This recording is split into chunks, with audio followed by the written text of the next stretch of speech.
Bonjour à tous, dernière recette avant les fêtes parce que oui, moi aussi je vais me consacrer à ma petite famille. Je vous propose aujourd'hui cette bûche au chocolat, super légère, très parfumée, franchement on s'est régalé. Allez, vous allez commencer par casser 4 œufs dans un cul de poule que vous allez battre pendant 6 minutes avec 120 g de sucre. Petit clin d'œil à Tous en cuisine avec Seb, je vous mets le lien de cette recette, c'est la sienne sous cette vidéo. Elle vaut le coup d'être testée, franchement elle est facile et elle est très bonne. Quand le temps est écoulé, on récupère la préparation et on va venir tamiser par-dessus 90 g de farine ainsi que 30 g de cacao non sucré.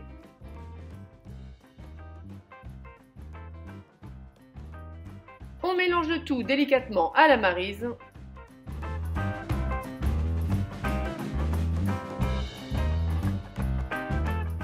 On débarrasse la préparation ensuite sur une plaque à bûche recouverte de papier sulfurisé.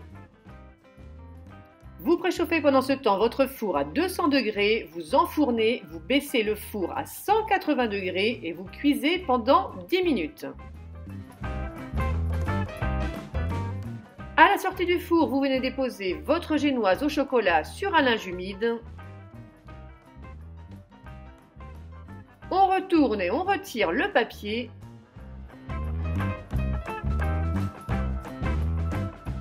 Il ne vous reste plus qu'à rouler votre biscuit sans trop le serrer et à le laisser refroidir. On va en profiter pendant ce temps pour réaliser le décor. Alors n'ayant pas de plaque en marbre, j'ai pris une plaque en verre que j'ai mis au congélateur. J'ai fait fondre du chocolat. Je le répartis à la spatule sur du papier sulfurisé et au fur et à mesure que le chocolat refroidit, je viens faire les stries du bois avec un pinceau.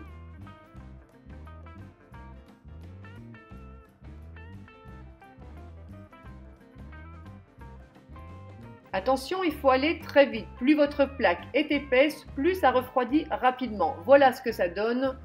Vous profitez que ce n'est pas encore complètement dur pour rouler, pour former l'écorce et vous laissez prendre votre petit rouleau sur le plan de travail.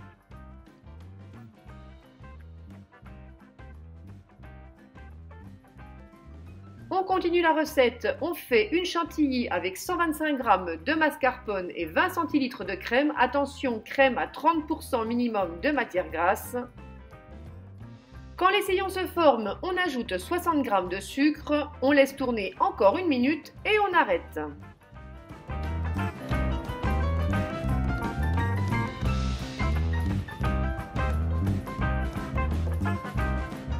Quand le biscuit est froid, on le déroule. Alors voilà, je vous montre le genre de petit incident que vous pouvez rencontrer. Mon linge n'était pas assez humidifié, donc la génoise s'est fendue. Mais c'est pas grave parce que ça ne se verra plus une fois la bûche montée. On répartit la moitié de la chantilly à l'intérieur.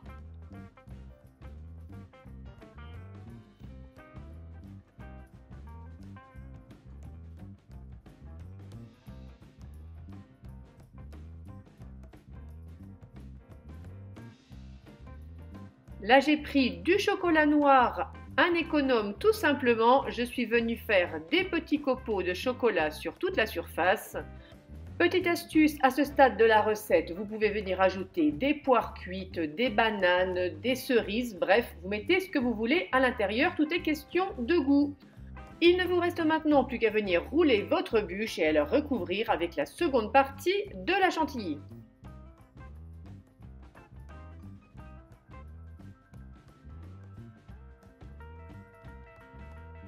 Dernière étape, le décor. On récupère nos petits rouleaux. Alors là, j'en ai fait beaucoup parce que tant qu'à faire, j'en ai préparé pour plusieurs bûches. On récupère délicatement nos copeaux de chocolat.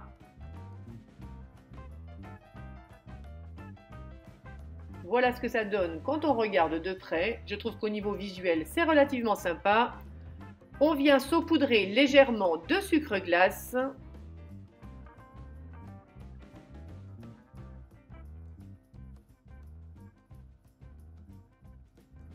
Je retire les entames de la bûche pour vous montrer l'intérieur. Et il ne reste plus qu'à assembler vos petits copeaux comme un puzzle.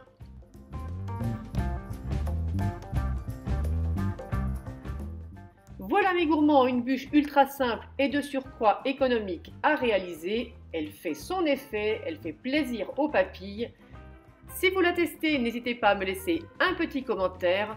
Moi, je vous souhaite encore une fois un très joyeux Noël. Je vous fais de gros bisous sucrés et je vous dis à très vite pour une prochaine recette.